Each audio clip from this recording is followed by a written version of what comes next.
Price Lord. இன்னைக்கு ஏசப்பா உங்களை பார்த்து சொல்ற வார்த்தை என்ன அப்படின்னா, திடன் கொள்ளுங்கள், உங்கள் கிரியைகளுக்கு பலன் உண்டு. ஆமீன்.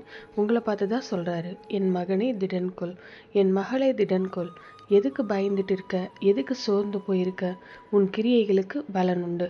நான் எவ்வளவோ செஞ்சுதான் பார்க்குறேன், ஒன்றுமே நடக்க மாட்டேங்குது. எனக்கு நிறைய பேர் உள்ளத்தில் வருகிற மனசோர்வு எதனால் அப்படின்னா, நான் செய்கிற கிரியைகளுக்கு ஏற்ற பலனை பார்க்க முடியலைன்னு சொல்லி தான் அவங்க சோர்ந்து போயிடுறாங்க.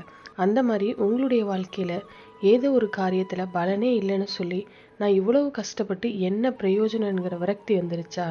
ஆண்டவர் சொல்கிறாரு, திடன்கொள், சோர்ந்து போகாத, உன் கிரியைகளுக்கு பலன் உண்டு. நான் உன் கிரியைகளை கவனிச்சுட்டு தான் இருக்கேன்.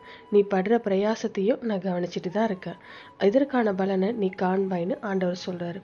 விசுவாசத்தோடு ஆண்டவரை பார்த்து சொல்லுங்க, ஆண்டவரே, நான் திடமனதாக இருப்பேன், சோர்ந்து போக மாட்டேன், என்னுடைய கிரியைகளுக்கு பலன் உண்டு, நான் விசுவாசிக்கிறேன்னு சொல்லுங்களேன். சீக்கிரத்தில் பலன் காண்பீங்க. சொல்கிறீங்களா? எங்கள் நல்ல தகப்பனே, அப்பா, உம்முடைய வார்த்தைக்காக ஸ்தோத்திரம்ப்பா. நான் திடமனதாக இருப்பேன், சோர்ந்து போக மாட்டேன், என் கிரியைகளுக்கு பலன் உண்டு.